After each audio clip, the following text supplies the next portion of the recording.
జైల్లో చనిపోయిన పుతిన్ వ్యతిరేకి అలెక్సా నావెల్ డెడ్ బాడీని 2 వారాల తర్వాత కుటుంబ సభ్యులకు అప్పగించనున్నారు. అనుమానాస్పద స్థితిలో చనిపోయిన నావెల్ని మృతదేహానికి రసాయనిక విశ్లేషణ చేపట్టేందుకు అధికారులు 2 వారాల గడువు కోరారు. ఈ మేరకు నావెల్ని తల్లికి సమాచారం ఇచ్చారు. అయితే డెడ్ బాడీ ఎక్కడ ఉందన్న దానిపై అధికారులు ఎలాంటి ప్రకటన చేయలేదు. కాగా తన భర్త మృతదేహాన్ని దాచిపెట్టారని నావెల్ని భార్య ఆరోపిస్తున్నారు. సిబేరియన్ పీనల్ కాలనీలో ఉన్న నావెల్ని కొన్ని రోజుల నుంచి అస్వస్థతకు ఉన్నారు. గత శుక్రవారం మరణించినట్లు అధికారులు చెప్పారు. జైల్లో వాకింగ్కు వెళ్లిన నావెల్ని కింద కూలిపడ్డారు. ఆ తర్వాత ఆయన మళ్లీ లేవలేదట. యామెన్లోని హూతీ తిరుగుబాటుదారులు ఎర్ర సముద్రంలో నౌకలను లక్ష్యంగా చేసుకుంటూనే ఉన్నారు. తాజాగా ఆదివారం ఓ భారీ నౌకపై దాడి చేశారు. దీంతో అందులో ఉన్న సిబ్బంది దాన్ని అక్కడే వదిలి వెళ్లిపోయారు. ఈ ప్రాంతంలో ఉద్రిక్తతలు ప్రారంభమైన తర్వాత ఇలా జరగడం ఇదే తొలిసారి. ఆదివారం సాయంత్రం బెలీజ్ జెండా ఉన్న రుబీమర్ నౌకపై హూతీలు 2 బాలిస్టిక్ క్షిపణులతో దాడి చేశారు.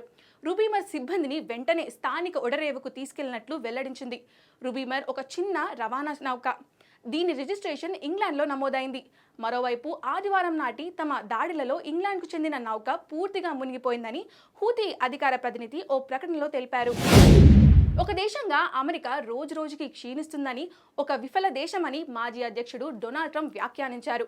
రష్యా ప్రతిపక్ష నేత అలెక్సీ నావెల్ని జైల్లో మృతి చెందిన 72 గంటల తర్వాత తొలిసారి స్పందించిన ట్రంప్ అమెరికాలో తాను బాధితుడిగా మిగిలిపోయారని పేర్కొన్నారు. నావెల్ని మృతికి తాను ఎదుర్కొంటున్న న్యాయపరమైన సమస్యలకు ముడిపెడుతూ మాట్లాడారు. అమెరికాలో అసలు ఏం జరుగుతుందని ప్రశ్నించారు. తన సామాజిక మాధ్యమంలో ట్రంప్ ఈ మేరకు పోస్ట్ చేశారు. అయితే ఈ పోస్ట్లో పుతిన్ పేరును ఆయన నేరుగా ఎత్తలేదు. మరోవైపు ట్రంప్ వ్యాఖ్యలపై ఆయన ప్రత్యర్థులు విమర్శలు గుప్పించారు. రష్యా నుంచి హెలికాప్టర్తో సహా యుక్రెయిన్కు ఉడాయించిన ఓ పైలట్ స్పెయిన్లో హత్యకు గురయ్యాడు. అతని మృతదేహాన్ని ఫిబ్రవరి 13న దక్షిణ స్పెయిన్లోని విల్లాజాయిసా వద్ద గుర్తించారు.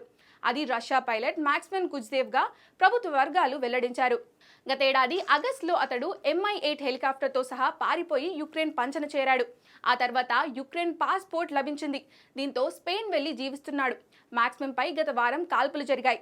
2 దుండగులు ఒక వాహనంలో నుంచి దాడి చేశారు. కెనడాలోని టొరంటో విమానాశ్రయం నుంచి న్యూయార్క్ బయలుదేరిన విమానంలో టేకాఫ్ అయిన కొద్దిసేపటికే మంటలు లేచాయి.